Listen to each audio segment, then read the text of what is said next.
que bueno, está por supuesto, como saben, desde Bélgica muy activo, enviando constantemente su análisis, su disertación. Y bueno, lo primero, como siempre, un saludo al austro expresidente. Sí, Antonio, ¿no? Muchas gracias por esta invitación. Mira que te has tomado 2 o 3 minutos para tratar de justificar por qué entrevistas a un expresidente.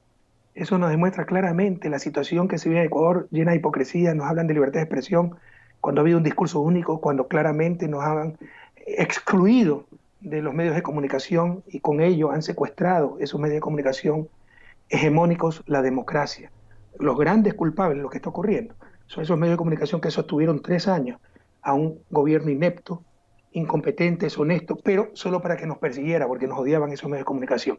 Hoy estamos cosechando lo que se sembró 3 años. Pero bueno, gracias por esta oportunidad. No te vuelvas a justificar, no hay que justificarse por dar espacio, como es el deber de todo periodista y de todo medio profesional, honesto, a todas las voces. Y aprovecho pues este espacio para darle un gran abrazo a Cuenca, a Suay y a todo el Austro.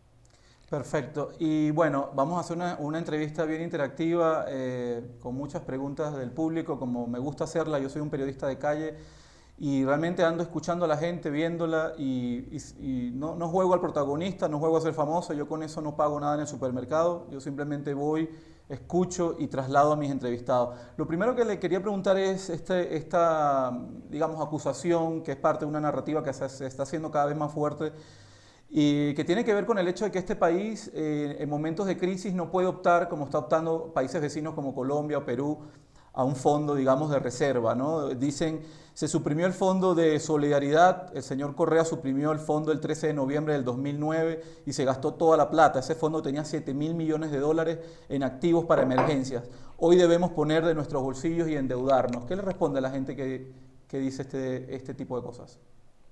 Qué disparate, ¿quién está diciendo esa tontería? Eso no había escuchado. Había escuchado que se había eliminado el FEIREP, que fue del 2005. Sepan ustedes que el FEIREP, que captaba los nuevos ingresos de los oleoductos crudos pesados, 70% de esos ingresos se destinaban a pago de deuda anticipada, con lo cual la deuda se vendía, los bonos, a más de su valor nominal, 104%, porque éramos el único país del mundo que anticipaba cuánto teníamos para comprar deuda. ¿Se imaginan ustedes?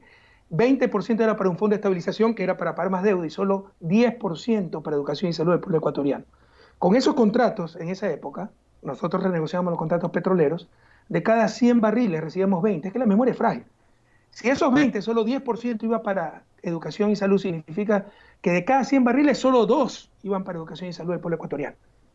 ¿Cuándo íbamos a salir de su desarrollo así? Además, el FEREP era parte de una ley aprobada por Gustavo Noboa, impuesta por el Fondo Monetario, que literalmente prohibía invertir. Limitaba el gasto público solo al 3% de crecimiento anual, todo excepto servicios de deuda. En otras palabras, si descubrías uranio o Bill Gates te regalaba 10 mil millones de dólares, todo debía ser para pagar deuda. Ese era el país que recibimos. Ya no se dejen engañar, cuencanos. Siempre les digo, ustedes son de la gente más culta e inteligente del país, azuayos, compañeros del Austro. Ya no se dejen engañar. Esas son las políticas que nos quebraron en el 99 y nos van a volver a quebrar. Supongo que lo que se refiere al 2009 es el Fondo de Solidaridad, otra gran cantinflada, producto de la Constitución del 98 en Montecristi, pero un adefesio que no resiste el menor análisis. Un fondo de solidaridad propietario de todas nuestras empresas estratégicas, electricidad, telefónica, para privatizarlas y con esos fondos ayudar a los pobres. Es decir, la fórmula del desastre. Vender activos, desinvertir si quieren, para gasto corriente, para caridad, sin planificación. Supongo que eso es lo que se refiere al 2009. Imagínense si continuáramos con el Fondo de Solidaridad. Ni siquiera se hubiera podido invertir en el sector eléctrico porque eran empresas de derecho privado. Cuando yo llegué al gobierno se nos caía el sistema eléctrico, acuérdense que habían apagones, y no podían invertir porque era peculado, porque eran empresas de propiedad del Estado, pero de derecho privado. Entonces ahora todo es más racional, todo es más lógico. Por eso tuvimos 10 años de tanto progreso. Y que vengan estos irresponsables a querer engañar a la gente. Bueno, el que ya cree esas cosas, ¿qué le voy a hacer? Pero usted solo póngase a pensar, cuencanos queridos, ¿cuándo vivían mejor? ¿Ahora? ¿O del 2007 al 2017, cuando se hizo lo que no se hizo en 50 años? Fíjense el cambio en el país. Hace unos años inauguramos escuelas del milenio, hospitales, hidroeléctricas. Ahora discutimos si hacemos fosas comunes. Esa es la tragedia del país. Ya no se me dejen engañar, compañeros queridos. Bueno, estamos teniendo algún problema con la imagen, pero bueno, el audio está saliendo perfecto, esperemos que nos entiendan. De repente pareciera que hay un problema en la conexión o en la banda ancha, pero bueno, continuamos porque se está escuchando perfecto, ¿no? Y la imagen está allí, pero está un poco congelada. Bueno, ayer vimos cómo la revista Vistazo publicaba que, de los 3.000 millones que se usaron para la emergencia de Manabí, lo acusaban, bueno, de que se perdió mucho dinero, de que se hicieron cosas con sobrecosto y que no quedó ni siquiera un hospital en Manabí. Esto lo ha replicado un montón de gente, por supuesto. Ustedes, por su lado, nos han dicho que manejaron la crisis con mucha celeridad, que se atendió a muchísima gente. Pero bueno, ¿qué se le responde a Vistazo y a la gente que se hace eco de este tipo de información? Mire, el país se nos muere. En pocas horas hemos pasado de las cifras oficiales de 200 muertos a 5.600 muertos, que extrapolado a todo el mes de abril serían 11.400 muertos, solo en Guayas. Guayas el 70% de los fallecidos a nivel nacional, entonces a nivel nacional tendríamos más de 16.000 muertos, y todavía tenemos que poner a discutir las mentiras de la prensa corrupta. O sea, hicimos tan malas cosas que los manavistas son tan locos que nos adoran, y es nuestro bastión. Es porque saben cómo luchamos para reconstruir Manabí. Y cuántas tonterías se manejan. Revisen mis declaraciones. La reconstrucción iba a tomar 3, 4 años. Se había calculado el costo en $3.000 millones. Nosotros utilizamos 1.000 millones. Y dicen que no se hizo un hospital. Pero por Dios, perdón que me ría, pero el terremoto fue el 16 de abril. Yo entregué al gobierno el 24 de mayo. ¿Cómo se hace un hospital en un año? Buscar el terreno donde no haya riesgo, porque no lo puede hacer en el mismo lugar en que se derrumbó. Hacer el diseño, conseguir financiamiento, empezar a construir, terminarlo, equiparlo. ¿Cómo se hace eso en un año? Explíquenme. O sea, ya no hablen tonterías, no engañen a la gente. No jueguen con la buena fe de la gente, no porque son cómplices de este corrupto de Moreno. Jueguen con la buena fe de la gente. Ya basta, no sean sinvergüenza. Esa prensa corrupta es gran culpable de lo que ha pasado por su obscena complicidad con el peor gobierno de la historia. O sea, para justificar al gobierno, echar cortinas de humo porque no tienen cómo decir algo bueno del gobierno, hay que echar lodo sobre la administración anterior. Lo hicimos no bien, recontra bien lo hicimos en la reconstrucción del terremoto. Lo reconoce el BID, lo reconoce Naciones Unidas, lo reconoce la Unión Europea. Ahí están los videos. O sea, ya esto va más allá de cualquier expresión mía. Ahí están los videos, ahí está la estadística. Se hicieron casi 30.000 viviendas, se dejaron en construcción otras 8.000, se dejó en construcción el hospital del Seguro Social en Manta, que se inauguró pocos meses después. Pero ¿cómo hace en un año un hospital de cero? O sea, no tiene sentido las tonterías que están diciendo. Y que hubo corrupción, ¿dónde está? Abren con pruebas, ya basta. Por ejemplo, acaban de decir que hubo sobrecosto. ¿Sobrecosto en qué? Pero sobrecosto es diferente a sobreprecio. Sobrecosto es un reajuste del contrato. Es el tranvía de Cuenca, que costaba 200 millones, ahora cuesta 280. Entonces, ¿corrupción? No. Reajuste del contrato. Por supuesto que puede ocurrir eso, pero con eso nos engañan, ¿no? Y Trujillo, con su mala fe, recogió un pasquín de Manabí diciendo que se habían perdido 400 millones y presentó con bombos y platillos, cobertura de prensa, una denuncia por los 400 millones perdidos. ¿Dónde están las pruebas? Ya superemos ese estado del país, por eso estamos en esta tragedia, por eso estamos llorando lágrimas de sangre, porque nos dejamos engañar, alterar todo. Los honestos estamos perseguidos, los corruptos están en el poder, los tenedores de deuda.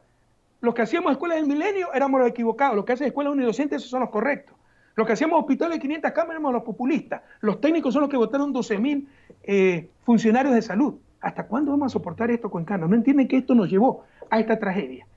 El permitir que nos alteren los valores. En 2007-2017 no fue perfecto, pero hicimos lo que nunca antes se hizo.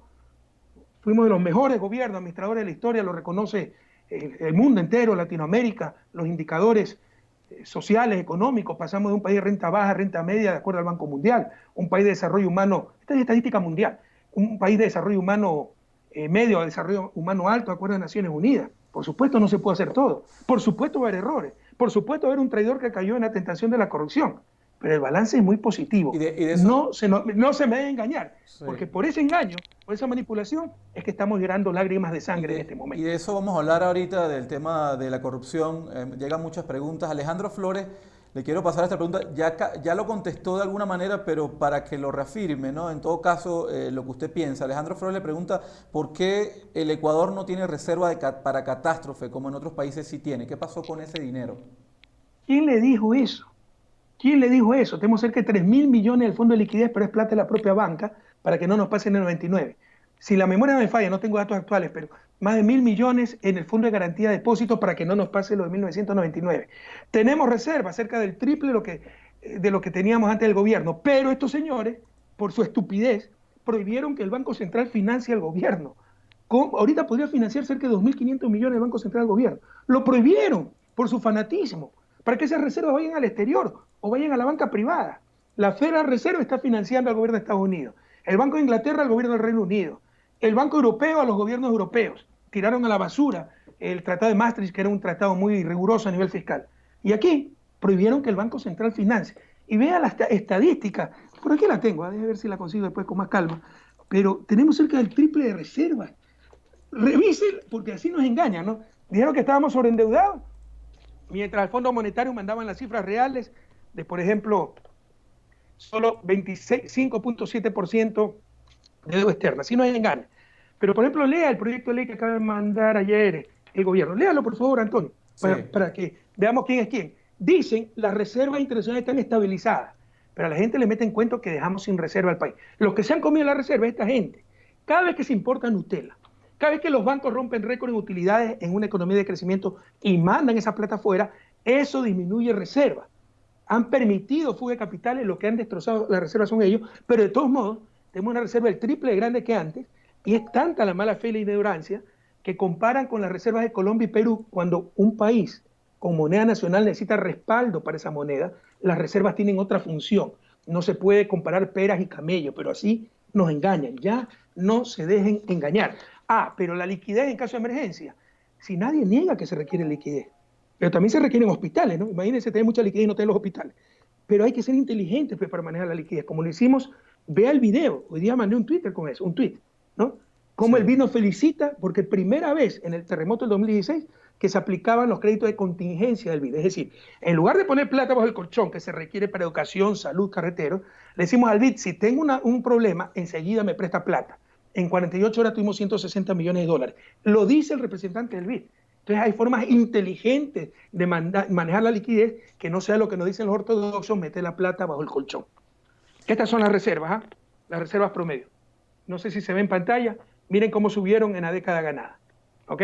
Y pudieron subir mucho más si estos señores no hubiesen caído en el bobo aperturismo y en permitir la fuga de capitales, disminuyendo, entre otras cosas, el impuesto a la salida de divisas. Ahora, esta es la realidad. Pidan pruebas, por favor. Ahora, presidente, para ponernos un momentico la chaqueta, digamos, de economista, ¿no? Salir un poco en la de político y entrar en la de economista. El tema de... Ayer vimos cómo el Banco Central de Canadá le entregaba al gobierno de Canadá dinero, o sea, le entregaba liquidez para la crisis. Eso no se puede hacer en Ecuador. La Asamblea le acaba de pasar la pelota al presidente para que lo haga. Pero, bueno, los detractores de esa fórmula dicen que eso sería minar la dolarización, que ya está, las reservas están en un, digamos, en un mínimo histórico. En realidad, eso es así, es decir, no se pueden tocar las reservas porque estaríamos poniendo la dolarización en peligro. Mire, la dolarización está tan mal hecha que permitieron que la mayor parte de reservas, 80%, son fondos públicos. El principal generador de divisas en este país, las reservas son las divisas en dolarización. A ver, para contextualizar un poco. La reserva de un país es el resultado de su balance de pago, es una economía normal con moneda nacional. Cuando se tiene moneda nacional en Colombia, se transa en pesos, todos los dólares que entran van al Banco Central y emite pesos porque en teoría se transa en pesos. Entonces el saldo en el sector externo, que se llama balance de pagos, es la variación de la reserva. En dolarización, ese saldo no está en el Banco Central. Básicamente está lo del sector público en el Banco Central más una reserva bancaria. Está en manos del público, los billetes que usted tiene, porque se transa en dólares, y están en depósitos privados, normalmente en el exterior de la banca, los exportadores, etcétera, ¿no? Entonces, lo que se tiene en el Banco Central, 80% es dinero público. Pero la trampa, ¿cuál fue? Dijeron que eso sirva para respaldar de todos modos transacciones privadas, hasta para la importación de Nutella. Realmente una locura. No quieren saber nada del Estado emitiendo dinero. Eso sí, si me falta $1, el Estado es el responsable. O sea, así son las contradicciones de nuestro país. En todos los casos, lo que va a acabar con la dolarización es esta fuga de divisas. No engañen a la gente. Es la fuga de divisas.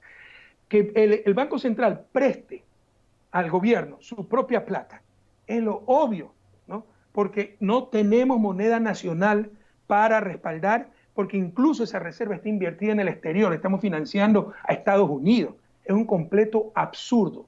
Se pegaron un tiro en el pie, ahora no saben cómo salir del problema. ¿Y por qué les conviene a ellos tener la reserva intocada? Por lo que te decía, porque sirve para respaldar operaciones privadas, entonces quieren la platita seguro para seguir importando hasta Nutella, o platita seguro para que no les falle el pago de la deuda externa, Ahora, ¿no? Cuando hay necesidades más urgentes, por supuesto que esa reserva se puede utilizar para financiar al gobierno. ahora seguimos con el tema económico, porque me interesa mucho que la gente conozca qué están haciendo otros países para salir de esto y qué podemos hacer nosotros. Pero quiero volver a una pregunta del público. Paola Kishpi Montero pregunta, ¿cuál es el afán de intervenir en la gobernanza del Estado? Ella pone de ejemplo, dice, Barack Obama no se está metiendo en los asuntos de Donald Trump, ni opina, ni dice nada. ¿Por qué usted sí? Qué brillante, ¿no? O sea, no tengo libertad de expresión, pero no quería, sinceramente yo quería quedarme en la academia. Pero que le pregunte cómo se llama la compañera. La compañera se llama Alejandra Kishpi.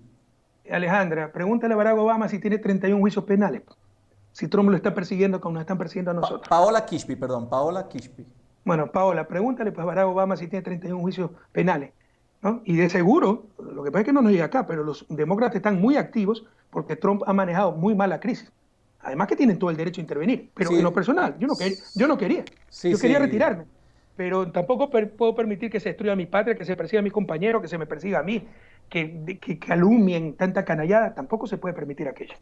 Perfecto. Por acá nos pregunta Priscila Quesada Ramos, si fuera presidente, ¿cómo hubiese respondido para dar solución a la pandemia del COVID si no hay recursos? Pues que es falso que no hay recursos, si no, no se hubiera pagado la deuda, pues por favor. O sea, nada justifica que se haya pagado la deuda. Ah, es que la deuda es una obligación y los salarios no son obligación. Pero no hay problema en atrasar salarios y pagar la deuda. Eso es opción política.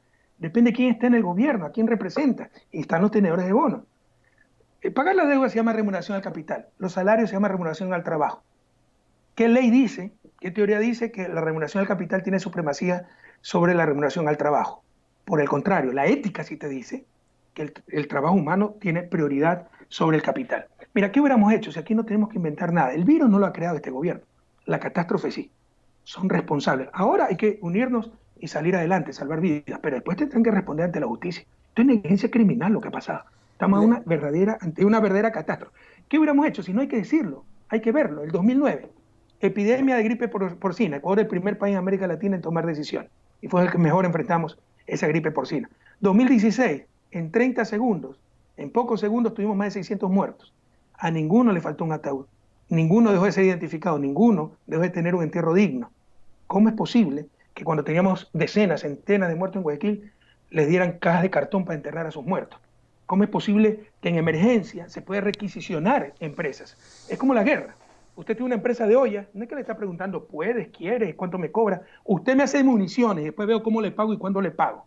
Entonces, si faltaban ataúdes, se requisicionaba la empresa de muebles y ustedes me hacen ataúdes para que la gente pueda enterrar a sus muertos de una manera digna. ¿Cuánto se pudo hacer? ¿Pero cuánto? Primero, no debilitar el sistema de salud. O sea, desde enero se sabe los protocolos contra la pandemia. El aislamiento, se lo dijo, grabé un video. Hacer millones de cajas de alimentos para llevarlas a la casa con las Fuerzas Armadas y que la gente se quede en las casas.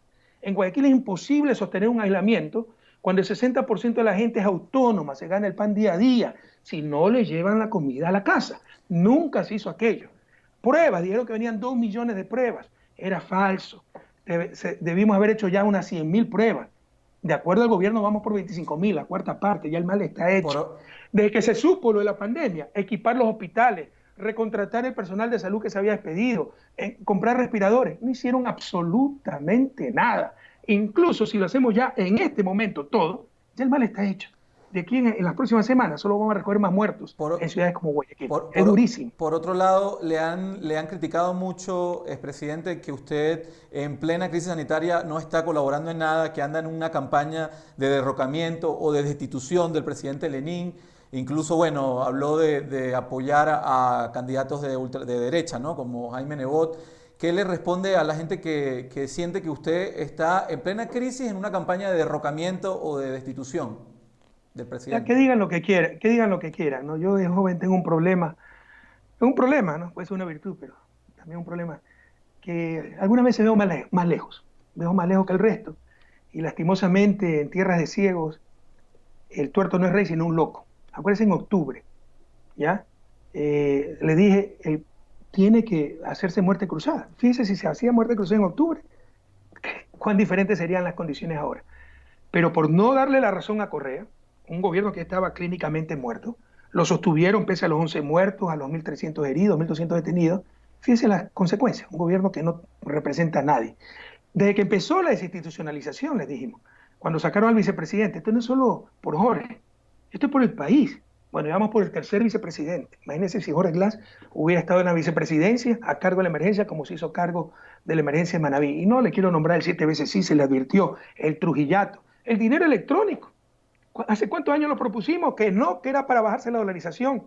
¿Cuánta falta nos hace el dinero electrónico? Alemania, ¿cómo está utilizando y recomendando que el Banco Central sea el que maneje el gobierno, el dinero electrónico? Justo eso le iba a preguntar en su condición de economista. Estamos viendo cómo Estados Unidos le está mandando dinero a las cuentas a las personas, básicamente dinero electrónico. Aquí en el Ecuador evidentemente se está usando la fórmula de impuestos, es decir, la gente va a pagar por la crisis. Yo en particular le digo, expresidente, yo no tengo ningún problema, me parece que si no hay dinero y me quitan 5 o 6 dólares, que me los quiten. O sea, yo estoy totalmente de acuerdo. Si no hay otra opción, esa la hay que hacer, hay que hacerla y hay que hacerla. Pero la pregunta es, ¿el dinero electrónico en este momento es una opción? ¿Ya estamos lejos de eso? Porque estamos viendo que otros países lo están usando. Evidentemente Estados Unidos puede imprimir moneda, nosotros acá no. Pero en todo caso, si se pudiera hacer, ¿cuál sería el efecto contraproducente a largo plazo de esa estrategia? Déjeme acabar la respuesta anterior, porque no la acabé, porque la señorita decía por qué me dedico a desestabilizar.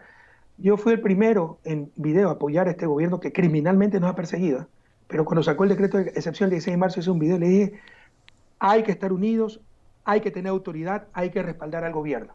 Y todo el respaldo al gobierno. Cuando dijeron que traían 2 millones de pruebas, felicité públicamente. 10 días después, resulta que no habían dado un centavo para la emergencia. Nos enteramos que era mentira lo de 2 millones de pruebas. No equiparon los hospitales. Dijeron que no había plata y pagaron deuda externa. Yo estoy viejo para engañarme. Vamos directo al precipicio. Te lo dije hace 3 semanas, estos señores tienen que dar un paso al costado o vamos directo al precipicio. Ya mucha gente me está dando la razón, pero ya es demasiado tarde. Y por si acaso, yo no estoy de acuerdo con la muerte cruzada, que políticamente es lo que más nos conviene. Porque en 7 días, a no ser que se declare en dictadura, tendría que convocar elecciones y les ganamos esas elecciones. No va a poder tener una sentencia para impedirme participar en elecciones. Pero eso no es lo que buscamos salvar vidas. Sería suicida, un suicidio social en esta crisis tener elecciones. La manera constitucional, no traumática, de tener liderazgo, autoridad, es que el gobierno, presidente y vicepresidente den un paso al costado y se pueda elegir una persona de consenso. Pero para eso se requiere sensibilidad y no la tiene. Y que pongan al peor anticorreísta. Aquí lo que me interesa es salvar vidas. Yo no tengo ninguna ambición para mí que no sea evitar ya, porque ya ha habido demasiado dolor, que siga aumentando el dolor que hemos sobre todo en mi ciudad natal, pero en toda la patria lo estamos viendo. Sobre su pregunta, dinero electrónico es imposible aplicarlo en el corto plazo. O sea, los bancos lo boicotearon porque querían el negocio para ellos, pero como le daña a otros negocios, ya lo metieron en el congelador. Entonces, si se lo quisiera implementar, ya es una cuestión técnica, no la manejo a fondo, pero demoraría 3, 4 meses. O sea, lo que hicieron es boicotear el dinero electrónico porque les dañaba el negocio a la banca. Con dinero electrónico la gente va a depender menos de los bancos. Eso fue todo. Pero dijeron que queríamos era tumbar la dolarización. Por otro lado, nos volvemos un poco al tema de la corrupción porque siguen llegando muchas personas conectadas, hay muchas personas mandando sus preguntas. Estamos de acuerdo, podemos estar de acuerdo en algo, por lo menos yo estoy en acuerdo en que el caso Sobornos terminó, dando por lo menos un paso hacia la sentencia o hacia la visibilización de la corrupción en el país, ¿no? Se sentenció y se sabe que se robó. Eso yo creo que es algo que está allí. La cosa ahora es la responsabilidad. ¿Quién realmente quién era el responsable de esto? Entonces se puede discutir la responsabilidad, el fondo y la forma del juicio, por supuesto. Ahora, sabemos que Pamela Martínez, bueno, hay un cuaderno y se ha dicho que ella estaba a cargo de un sistema, pues, ¿no? Entonces se supo que se robó. Eso yo creo que es válido. Hay una investigación que salió a la prensa, llegó a la fiscalía y se llevó a cabo. Yo en eso les aplaudo 100%. Les repito, hay muchas dudas sobre la responsabilidad, sobre en quién cae la responsabilidad y sobre el juicio el fondo y la forma del juicio. Ahora, mucha gente se pregunta, ¿cómo es que en 10 años Rafael Correa no se entera de las mañas como las de Pamela Martínez y muchos otros? Mira, no sé si la opinión que diste era de la persona que preguntó la tuya, Sí, no, porque lamento que es la tuya. yo estoy totalmente de acuerdo, presidente, en que estos casos se visibilicen, que salgan a la luz pública, que lo saque un periodista, quien sea, y vayan a un tribunal. Sí, por supuesto, pero con un tribunal justo, pero lamento que te hayan lavado así el cerebro, a ti el cerebro, así, porque en el caso soborno no existe delito. A lo sumo existe el delito de Pamela Martínez de haber recibido plata para su empresa, y eso se llama tráfico de influencia, concusión, pero ¿cómo se llama? Sobornos, cohechos, no ha existido. Es un invento de la fiscalía que ella sí es corrupta, Diana Salazar, fue puesta ahí por Trujillo para ocultar la corrupción de Moreno, donde sí se tiene la cuenta 100 raya 4 raya 10, 71, 378, Balboa Bank, ¿no? Panamá, y no se ha abierto esa cuenta donde está la corrupción de Moreno, y para perseguirnos a nosotros. Pero no hay cohecho. Y mira, no discutamos. Pide que acepten la prueba, que no la aceptaron. Los archivos, los mismos archivos que publicó ese pasquín electrónico, ¿no?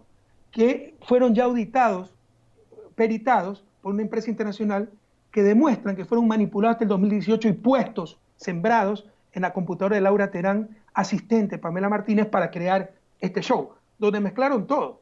Gastos legítimos, la tarima para inaugurar el Infocentro, hasta con el fondo de solidaridad que tenemos en la presidencia y los $6.000, ¿se acuerdan los $6.000 que me prestaron, que son sobornos, $6.000 en soborno, imagínate? Entonces, estás equivocado. El caso sobornos, ahí hay mucha gente inocente, nadie reconoció un soborno, nadie. Tan solo un empresario que Pamela Martínez, o no me acuerdo si el ministro Walter Solís, dice él, que le han dicho que tiene que contribuirse cuando recibe el pago, pero no antes del contrato, para darle el contrato. Y obviamente si se hizo eso está muy mal y habría que investigarlo. Pero soborno, nadie ha reconocido que ha dado plata para recibir a cargo contrato. Entonces mira cómo se crea una realidad que no existe, no existe, no hay pruebas. Y bueno, y si existiera algo, ¿qué rayos tengo que ver yo aquí? Es pura persecución a tal punto que de 2.000 casos represados, con cuarentena, con estado de excepción, se hace la audiencia de caso soborno para condenarme y tratar de tener una condena en firme para que no pueda participar en las próximas elecciones. Los terminan sentenciando, expresidente, por algo distinto a lo que la Fiscalía les imputó. Perfecto. Eso lo van a usar ustedes como argumento principal en la apelación, el hecho de que los sentencien por algo totalmente distinto a lo que la propia Fiscalía los imputó. Ese es uno de los tantos problemas. La teoría de la Fiscalía es que había una organización criminal dedicada a los sobornos dirigida por mí. Por si acaso, utiliza mucho eso, que como Correa trabaja de lunes a domingo, 14 y 6 horas diarias, sabía todo, debió saber eso. Y poco menos que Pamela Martínez trabajaba al lado mío. Pamela Martínez ni siquiera trabaja en Carondelet. Su empresa, nunca supe que se había creado una empresa Nexo Global que se llama. Ustedes creen, ahí trabaja su esposo, su marido, ganando $4.000 mensual. Conociéndome cuencano, ¿ustedes creen que yo iba a permitir algo así? ¿No? Entonces ella se ha hecho contratar de Odebrecht. Y si Odebrecht dio plata, ¿por qué Odebrecht no está en el juicio? Pero sí se ven todas las irregularidades, sí ven el cúmulo de irregularidades. Entonces esto es una gran farsa. Como ha sido 80% de lo que han dicho en los últimos años, farsa. ¿Que ha habido caso de corrupción? Por supuesto. En 10 años es imposible no tener caso de corrupción. Pero el caso de refinería nosotros mismos lo denunciamos. El caso de Brecht. Acuérdense que yo salí el 24 de mayo y el convenio de confidencialidad con la Fiscalía de Brasil duraba hasta el 1 de junio. No teníamos la información. Dejé todo listo para allanamiento, avanzada la investigación lo más que pude, apoyando al fiscal, pero no teníamos las delaciones de los de Brecht. Entonces, una semana después explota eso y estos quedan como los que investigaban y nosotros los que no investigamos. Y es mentira. El acuerdo de confidencialidad, pueden revisar, recién se levantaba el 1 de junio del 2017. Pero es imposible no tener caso de corrupción. Por favor, ¿dónde estamos? Un gobierno honesto no es el que no tiene caso de corrupción, es el que no la permite. Y jamás lo hemos permitido, jamás hemos permitido el más mínimo soborno ni recibido 20 centavos mal habido. Entonces, una de las tantas irregularidades es la teoría de la Fiscalía, que había una estructura criminal y yo era el jefe, dedicado a los sobornos. Contrataron una perita que no era perita, tal vez por eso cambiaron a última hora, ¿no? Y verificó la estructura criminal desde 2012, cuando el vicepresidente era Moreno, pero nunca se dio cuenta de nada. Como era tan absurdo esto, dijeron, esto no sirve, los $6.000 no sirven, ya no es prueba de soborno, sino que usted ha instigado el soborno, sin ninguna prueba. Entonces tú te defendiste de A y te acusaron de B. Te dejaron en la indefensión, eso es totalmente nulo, pero es la menor de las nulidades. El día anterior, por favor, se han filtrado miles de documentos demostrando que estaban coludidos, estaban asociados Fiscalía con el presidente del tribunal, Iván León, para preparar el caso Soborno. Eso es asociación ilícita, es el tráfico de influencia. Es lo mismo que lo que publicó el portal Villavicencio, qué sé yo, Arroz Verde. Lo mismo, filtraciones. Aquí tenemos filtraciones como la Fiscalía trabajó con el juez León para preparar la sentencia del caso Sobornos. ¿Dónde están los allanamientos? ¿Dónde están las prisiones preventivas? O sea, es un horror lo que ha pasado. Y como si esto fuera poco, al día siguiente, antes de que comuniquen la sentencia por escrito, sale uno de los jueces a decirnos que todos somos culpables, que está bien hecha la sentencia, se llama prevaricato. Entonces, eso es nulo por los 8 costados, vamos a ganar todo a nivel internacional, pero no les interesa, lo que les interesa es el corto plazo, impedirme participar en las próximas elecciones. La Asamblea Nacional, expresidente, hasta ahora muy criticada acá en el Ecuador. Cuando se habla de la Asamblea Nacional, básicamente dice, bueno, que se vayan todos, que se bajen el sueldo. Bueno, ahí yo hago mi trabajo en arqueo de redes sociales y es muy mala la imagen de la Asamblea, pero ustedes desde allá, ¿cómo la ven? Sobre todo en este momento, estos últimos 20 días han intentado iniciar un proceso de fiscalización, de ponerle al gobierno un poco, digamos, de presión, pero ¿usted cómo lo analiza? Vea, lastimosamente en estas circunstancias la gente se desespera, perdemos un poquito de capacidad de reflexión, lanzamos cosas como si fuera la solución. La Asamblea es al menos del 1% del presupuesto nacional, pero claro, hay cosas simbólicas que se rebajen el sueldo, me parece muy bien. En todo caso, yo creo, ya viendo el contexto global, que pocas veces la República ha estado tan postrada como ahora. Un gobierno que es de los peores de la historia, o sea, Moreno es un tipo inepto, un tipo mentiroso, sin principios, no hay equipo de gobierno, hay ambiciosos, independientes como esta María Paula Romo, corruptos como Roldán, ¿no? Entonces, un ejecutivo que no sirve para nada, una asamblea menos que mediocre. Es un César Litardo, ¿qué mérito tiene para ser presidente de la asamblea? Solo los amarre. Para romper nuestro bloque, ¿no? Repartieron los hospitales, le dieron hospitales a Bucarán. Eso es parte de la falta de equipamiento de los hospitales, los sobreprecios. En Guayaquil, ¿quién no sabe eso? Son secretos a voces. Lo único rescatable realmente es nuestra bancada, los de la Revolución Ciudadana, los 32, que es gente honesta, que está presentando propuestas, presentó una alternativa de ley para esta emergencia, pero son minorías, le han hecho caso totalmente omiso. Entonces yo creo que la Asamblea ha sido totalmente irrelevante en la vida política del país en los últimos meses, que no sea como cómplice, aparte de lo que ha sido como cómplice de este gobierno. Pudo solucionar las cosas en octubre, no se atrevió a hacerlo. Litardo estuvo negociando que él reemplace al presidente para llamar a muerte cruzada, no le importaron los muertos. Ese nivel tenemos. Pero lo mismo, Consejo Electoral con Atamaín, Consejo de Legislatura con Maldonado. Fíjense, cuencano, en Consejo de Legislatura pasamos de un PhD en la Sorbona, PhD en Derecho de la Sorbona, a una señora Maldonado que nadie la conoce y es solo pariente política de Moreno. La Corte Constitucional, o sea que baila al ritmo que le tocan. Es realmente un momento de inmensa decadencia. Entonces, yo creo que la Asamblea lo mejor que puede hacer es encauzar ese sentir ciudadano y pedir al gobierno que por sensibilidad de un paso al costado mande una terna de consenso nacional para que alguien tome el mando, haya autoridad, haya liderazgo y evitar un mal mayor, porque la catástrofe ya está dada. ¿Qué análisis puede hacer de liderazgo como el de Jorge Yunda, ¿no? ¿Qué opinión le merece? Al parecer siempre está como a un paso adelante de las decisiones del COE Nacional y bueno, tiene un gran respaldo en este momento de Quito. ¿Usted cómo lo ve desde allá? Bueno, esto sí ha demostrado también las diferencias de administraciones locales, ¿no? No es casualidad que Guayaquil sea el centro de la pandemia, se derrumbó la ficción del modelo exitoso, acuérdense, el modelo exitoso. Es decir, a nivel nacional, no lo digo yo, por favor, lo dice el mundo, hay indicadores duros, muertes per cápita. Ecuador es el país de la región que peor ha manejado la crisis, el que tiene más muertos per cápita, y de los países del mundo que peor ha manejado la crisis. Eso sería suficiente para alguien con sensibilidad dar un paso al costado y que venga alguien capaz a dirigir durante la crisis y no llevarnos a todos al precipicio. Pero también ha demostrado las farsas a nivel local, ¿no? Se derrumbó el modelo exitoso de Guayaquil, la falta de liderazgo, las improvisaciones, y por el contrario, o sea, Jorge Yunda ha sido una grata sorpresa. No es difícil estar un paso adelante del COE, ¿no? El nivel del gobierno es terrible.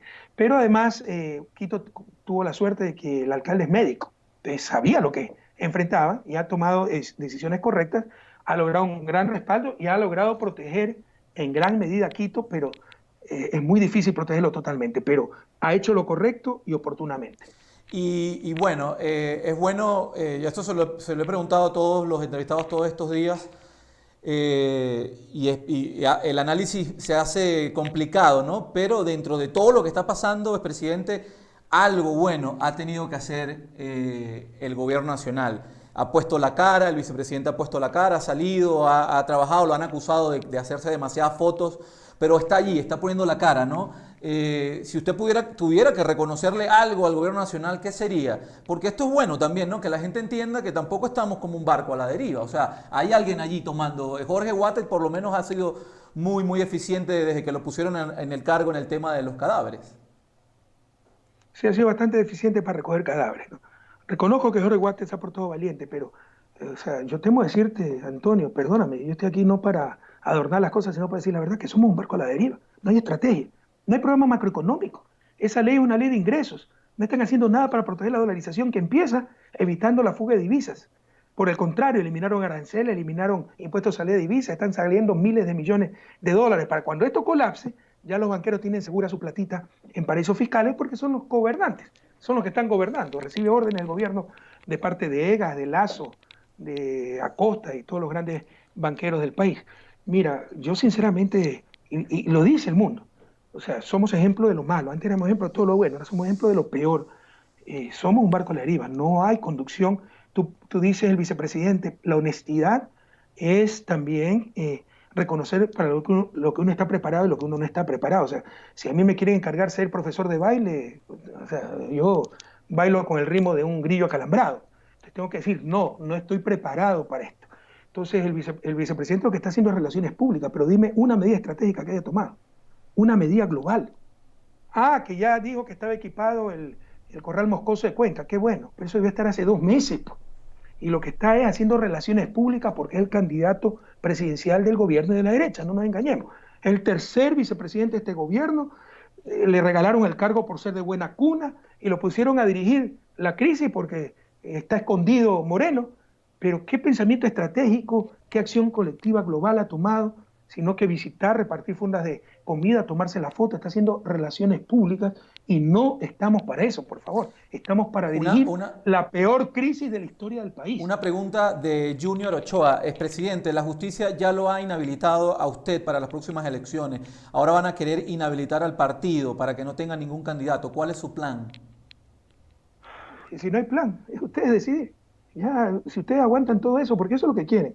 No solo inhabilitarme a mí, porque saben que conmigo en la papeleta serán derrotados, sino inhabilitar a Compromiso Social Revolución Ciudadana, lista 5, porque saben que también serán derrotados. Entonces, quieren hacer lo mismo que en Bolivia, que se extendieron en el poder, le impidieron participar a Evo Morales, están persiguiendo al MAS.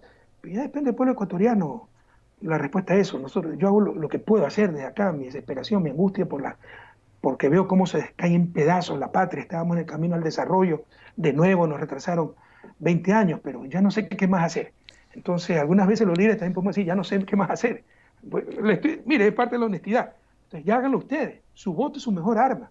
Rechacen esta sinvergüencería. Recuperemos esas políticas que nos hicieron tan felices, tan llenos de alegría, tan dignos, tan orgullosos de llamarnos ecuatorianos. Ya no nos dejemos manipular por cierta prensa. La solución está en sus manos. Ahora, hay que ver lo que pasa, porque no conozco un abogado que no sea el envenenado de Ramiro García que diga que esa sentencia tiene pies o cabeza. Es demasiado el disparate que han hecho. Pero bueno, no esperamos nada. Pero tal vez también eliminen compromiso social, que le corresponde a la gente reaccionar. Entiendo. Quisiera apelar un poco a ya su visión más de estadista, su visión un poco más internacional. Pareciera que los Estados Unidos en este momento, el virus definitivamente le desnudó el sistema, sobre todo, bueno, el sistema de salud. Y bueno, el presidente Trump es evidente, lo ha publicado el New York Times, lo ha publicado Washington Post, Fox News. Lo que ha hecho para defenderse un poco o bastante ha sido atacar a la OMS, atacar a China. Al principio, bueno, desmentir la gravedad del virus, y hoy en día, bueno, ya superan, son líderes lamentablemente en las cifras de fallecidos. ¿A dónde va a dejar este virus, digamos, la retórica internacional? ¿A los Estados Unidos dónde lo va a dejar? Porque en realidad es bien complicado, ¿no? La gente que vive allá, mucha debe estar pensando, los ecuatorianos que están allá, me encantaría en este momento estar en Ecuador. Tal vez estarían diciendo, me encantaría estar en Cuba o en Venezuela, que con el doble de población del Ecuador tiene 9 muertos, porque sostuvieron el aislamiento, porque llevaron cajas de comida a las casas. Fíjate qué paradoja, ¿no? Como para asustar Moreno a la gente, con la prensa corrupta que lo acompaña, decían, tenemos que tomar estas medidas para evitar llegar a estar como Venezuela, cuando Venezuela tenía un bloqueo criminal. No había ningún indicio, ningún indicador que nos diga que íbamos a estar en una situación como la de Venezuela, acaso estábamos bloqueados nosotros. Y paradójicamente ahora, ¿cómo quisiéramos estar como Venezuela a nivel de salud? Porque, te insisto, han respetado el aislamiento, llevan comida a las casas, es el país que de lejos ha hecho más pruebas en América Latina y tienen la misión Barrio Adentro hace muchos años, donde los médicos van de casa en casa tomando los test, distribuyendo medicinas. Entonces esto sí, lo que tú has dicho, ha desnudado los sistemas, lo que era pura propaganda, ¿no? Y los malvados, ¿no? Como Cuba, que manda médicos a ayudar a Italia y que hubiera mandado médicos a Ecuador, pero Ecuador nunca pidió esa ayuda. Por el contrario, evidencia la fragilidad de un sistema como el de Estados Unidos, donde todo es mercancía. Ya se sabía que Estados Unidos tenía un sistema de salud muy malo. La principal causa de quiebra de la clase media en Estados Unidos son gastos en salud, porque si no tienes un seguro recontra bueno, te da algo, una operación, etcétera, tienes que hipotecar la casa, vender el carro para pagar los gastos en salud. Entonces siempre tuvo un sistema de salud muy ineficiente, no a nivel tecnológico. A nivel tecnológico tienen tecnología de punta, pero a nivel, digamos, de cobertura, a nivel de justicia, a nivel de costos alcanzables para toda la población. Después de esta pandemia el mundo será diferente, ¿no? Se han derrumbado muchos mitos, que el Estado no sirve, cuando ahora lo que está salvando las economías del Estado, la salud pública, los bancos centrales, cuando el gran error que cometimos en Ecuador fue debilitar esas capacidades del Estado, el neoliberalismo, la acción colectiva, cuando se te derrumba el mercado, cuando se te derrumba el dinero, y estás en tu casa, cuando no puedes intercambiar porque nadie sale, y tienes un costal lleno de billetes, y el otro tiene un costal lleno de papas, ¿qué preferirías tener tú? El costal lleno de papas, ¿verdad? Porque los billetes no se comen. Entonces esto nos enseña lo verdaderamente importante, que cuando se derrumba el mercado, se derrumba el circulante, porque la gente no puede salir, pero tiene que comer y hay alguien que produce alimentos, se requiere otra clase de coordinación social y se llama políticas públicas, y la política en general, que es la forma racional en que una sociedad toma sus decisiones de acción colectiva. Y se llama Estado, la representación institucionalizada de la sociedad por medio de la cual se toman esas acciones colectivas. Entonces, debemos entender que debe haber otros mecanismos de coordinación social, más allá del mercado, más allá del dinero, y es esa acción consciente, racional, de toma de decisiones colectivas. Entonces, esto nos va a llevar a un mundo diferente post-pandemia, y yo espero un mundo mejor, que ya se derrumben tantos fundamentalismos neoliberales, donde el Estado no sirve, todo es ser mercancía, incluso salud, ¿no? Y que nos enseñe que se requiere Estado, se requiere una gobernanza mundial, se requieren derechos. La salud no puede ser una mercancía, puede ser un derecho. Mercancía es algo que compras si tienes plata, si no te quedaste sin ello. O tampoco puede ser una dádiva. Un derecho es algo que nadie te puede quitar. Y si no lo hacemos por humanismo, hagámoslo por egoísmo, porque esto nos ha enseñado que estamos en el mismo planeta, estamos en el mismo barco, y que si alguien se contagia, me puedo contagiar también yo. Entonces, si no lo haces por humanismo, hazlo por egoísmo, que el otro no se contagie y que tenga acceso a una salud digna. Bueno, quiero que sepan, amigos, que el día lunes a las 10 de la mañana vamos a entrevistar a César Litardo, presidente de la Asamblea Nacional, y bueno, un poco más tarde al alcalde de Cuenca, para que estén pendientes. Muchas preguntas, muchos comentarios, se destila mucho amor, pero también mucho odio. Es increíble lo que se ve aquí en las redes. Ítalo Román le pregunta, expresidente, ¿por qué no ha donado nada para los pobres en esta crisis? ¿Cómo sabe que no he donado nada para los pobres? Pero mira los prejuicios, ¿no? Y seguramente está aplaudiendo a Lazo, que donó, ¿cuánto? 5 millones de los 60 que ganó. ¿Y por qué yo no puedo hacer más? Porque no tengo ni el dinero ni la arrogancia de Lazo. Pero, por ejemplo, estamos liderando la iniciativa a nivel mundial para la condonación de deuda. Pero ¿cómo sabe que no he donado? Tú ves ahí los prejuicios. Saca ese odio del corazón, compañero. ¿Cómo se llama el chico que preguntó? Se llama Ítalo Román Durán. Ítalo, saca eso del corazón. Eso nos está destruyendo como país. El país está muy polarizado. Algunos dicen que nosotros apoyamos a Moreno porque Glass no ganaba. Glass podía ganar, pero creímos que una persona como la de Moreno, conciliadora, era mejor porque el país se había polarizado, porque los últimos años fueron difíciles, se cayó el precio del petróleo, tuvimos terremoto, hubo que aumentar 2 puntos del IVA. Entonces, como no siempre se tiene que poner al más inteligente, a un ente, algunas veces se necesita una Madre Teresa de Calcuta para conciliar. Fue un farsante total, nos traicionó, nos engañó a todos, ¿ya? Pero se buscaba eso. Ahora el país está mucho más polarizado. 3 años solo nos ha llenado de odio. Tú debes pensar que que yo soy un corrupto?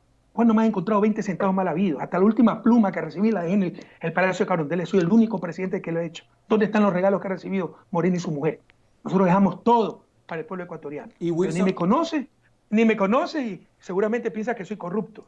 Ni me conoce, ni sabes de mi vida, ni sabes cómo vivo, pero dice que no ha dado nada para los pobres. ¿Cómo sabes eso? Sáquense ese veneno que nos han inoculado 3 años en el corazón. Nos está destruyendo como país. Y Wilson Salto C también, esta es una pregunta muy recurrente que ha llegado, dice, expresidente, ¿por qué en su gobierno no encarceló a los corruptos, sabiendo que era Vox Populi, que todos los funcionarios en todo rango coimaban? Pero te imaginas esa generalización también. ¿Qué les han hecho en el corazón? No es verdad. Por cada funcionario corrupto hay 10 patriotas honestos. ¿Qué les pasa? ¿Qué nos pasa, ecuatorianos? Nos están derrotando, nos están quitando la fe en nosotros mismos. Con eso llega a la conclusión de que no hay que tener Estado, que todo lo público es corrupto. Además, que para que haya corrupción en el sector público debe haber corrupción en el sector privado. Y nadie te habla mal de lo privado. No solo eso. Odebrecht, la más grande corruptora, ni siquiera fue enjuiciada. ¿Se dan cuenta cómo nos manipulan, cómo nos engañan? Quítate ese rencor del corazón, quítate ese veneno del corazón. Nos va a destruir como nación, nos va a destruir como sociedad. Sí, hubo traidores, que además yo no soy el que tengo que encarcelar, es el sistema de justicia. Y cuando supimos de corrupción, enseguida la denunciamos como el caso de Refinería. Pero como les explicaba, el caso de Brecht, recién se hicieron públicas las delaciones el 1 de junio, una semana después que yo haya dejado el poder. Pero esa generalización que todos son corruptos, eso no es verdad. Estás mintiendo, estás calumniando. Por cada funcionario que traicionó a su patria y cayó en la corrupción, hay 10 que diariamente, como los médicos en estos momentos en los hospitales, arriesgan hasta su vida por salvar las de los otros, que patrióticamente trabajaron y dejaron hasta la última gota de sudor por su país. Superen ese veneno, vomiten el pesimismo, confíen en nuestro pueblo, confíen en el ser humano o nos habrán derrotado. Y Fabián Jiménez, esta sí necesito que yo responderle. Fabián Jiménez dice, creo que hay cosas más importantes en el país, no esta entrevista, como las mineras a dedo que debe publicitarse. Bueno, casualmente cuando estás hablando de esto, Fabián, nosotros justo ayer publicamos la denuncia también de Villavicencio y Zurita. Hicimos un trabajo alterno también relacionado con esta denuncia que se hace de tráfico de influencia de posiblemente el secretario de gobierno Roldán y su tío y una empresa que se llama Codelco chilena. Así que bueno, por nosotros hicimos el trabajo, no sé el resto de la prensa, pero nosotros lo hicimos y no lo callamos, lo publicamos. Pero bueno, seguimos entonces con muchísima gente. Pero Antonio, una acotación, Codelco es la estatal chilena, es muy prestigiosa. Y por si acaso, Zurita y Villavicencio no investigan nada. Ellos les pasan información, el servicio de inteligencia. Caso Bochornos fue un trabajo de inteligencia. Está demostrado, no lo quieren aceptar como prueba, pero no se lo puede anticipar porque se daña la prueba. Pero en un momento dado lo conocerá el país y les podemos mandar más informes a los periodistas honestos que quieran saber del asunto, ¿no? Entonces, ellos reciben información de cierta fuente y no investigan nada y cobran por lo que dicen y cobran por lo que callan. Aquí hay una pelea con Roldán, con Santiago Cuesta y por eso publicaron esto. Pero bueno, habrá que investigar, ¿no? Lo que sí te quiero decir es que nosotros impulsamos el sector minero, ese sector minero está dando más de 800 millones de dólares anuales. Si no fuera por las hidroeléctricas, 1.000 millones. Si no fuera por el Tiputini, 1.000 millones más. Si no fuera por las mineras, 800 millones. Si no fuera por repatriación de Esmeralda, 300 millones. Hace rato hubiéramos colapsado. Bueno, me encantaría que llegaran más preguntas y menos comentarios de odio o de amor, porque bueno, las entrevistas nos sirven un poco más. Estamos llegando ya casi al final. De todas maneras, quiero que sepan, amigos, en menos de 13 días, como se los dije, aquí tuvimos a muchísimos actores, ¿no? De todo tipo. Mi misión es que estén todos. Si a usted le parece que yo soy gobernista o correísta, es una decisión que toma usted, pero yo los invito aquí a todos. Aquí estuvo Sonel Jorso, estuvo Lazo, Isa, Nebot, y bueno, pare de contar, Villavicencio, los Vivanco, los Boscán. Hemos tenido aquí a todo el mundo y yo no entiendo por qué reprimir a alguna voz, tienen que estar todas. Así que bueno, les agradecemos por estar allí. Presidente, en todo caso quisiera, expresidente, disculpe, ahí se me fue, creo que ese fue el primero que se me fue. Quisiera que me ayudara un poco, nos ayudara un poco a visualizar estos próximos 6 meses. ¿Qué va a pasar en el Ecuador en los próximos 6 meses, teniendo en cuenta todo el análisis que está haciendo? Ya vemos que hay países que están inyectando la economía de alguna forma están pidiéndole a su banco central o están pidiendo organismos multilaterales. Nosotros estamos pagando la deuda y estamos poniendo impuestos. Pero, porque bueno, no tenemos fondo de reserva, es lo que se dice, ¿no? No hay dónde sacar la plata. Pero, ¿qué se va a hacer? No, ¿qué se va a hacer? ¿Qué vamos a vivir de aquí a 6 meses? La gente tiene mucha incertidumbre. ¿Cómo te tienes psicoseado que es tercera o cuarta vez que tienes que disculparte, justificarte por entrevistar a un expresidente y por decirme presidente, que es el título honorífico en todas partes del mundo para un expresidente? Qué barbaridad. ¿Qué nos han hecho, por Dios? No, lo que pasa es que como persona. Lo que pasa es que le digo algo. Como yo vengo de afuera, yo vengo de otra esfera. Realmente para mí es incómodo. Yo estoy seguro que un periodista de acá lo administra mejor. Pero yo lo repito tantas veces porque para mí es incómodo haber hecho periodismo en tantos lugares, en Uruguay, en Brasil, en Estados Unidos, en Venezuela, y que se nos ha atacado por poner a todas las fuentes. En otros países nos felicitan por poner a todas las fuentes, o sea, a todos los entrevistados posibles. Pero acá se nos dice que le están dando tribuna a este y al otro. Que no sé. Entonces, evidentemente, eso me saca un poco, ¿no? Pero bueno, continúe. En un país desarrollado te cuestionarían si no das espacio a todas las fuentes, pero esa es la democracia inmadura que tenemos y así nos ha manipulado la prensa, porque eso es repetir el eco.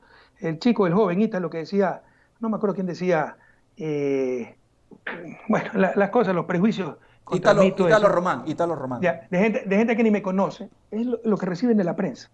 Y lamentablemente, sin información no puede haber democracia. Y sin formación tampoco, ¿no? No son cosas independientes, la información te forma, ¿no?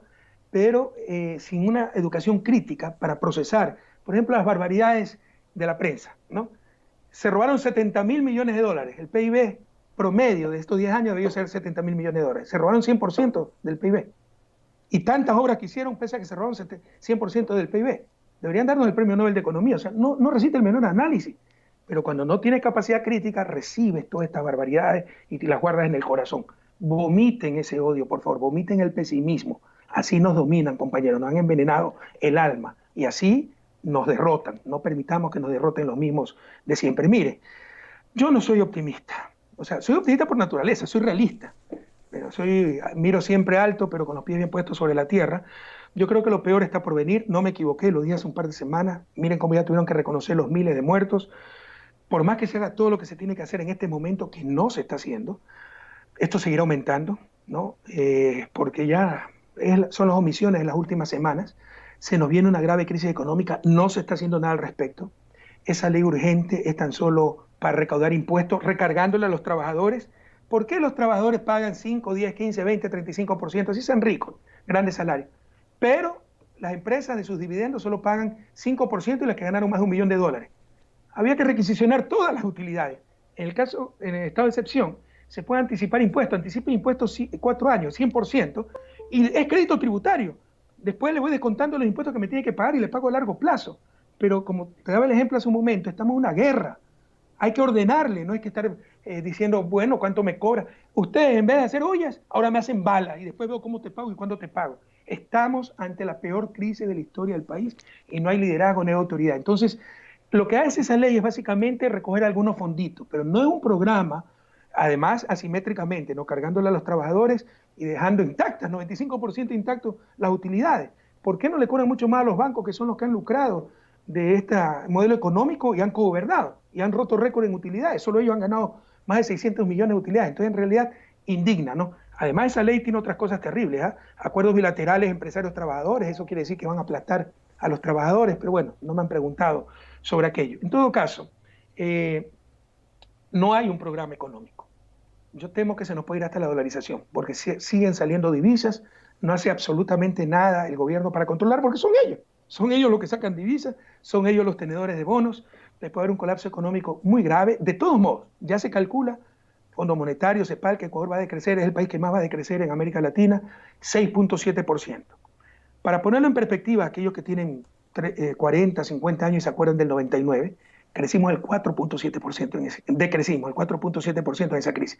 Ahora se calcula que vamos a decrecer 6.7%. La situación es gravísima, tiende a empeorar y no se está haciendo nada para controlarla.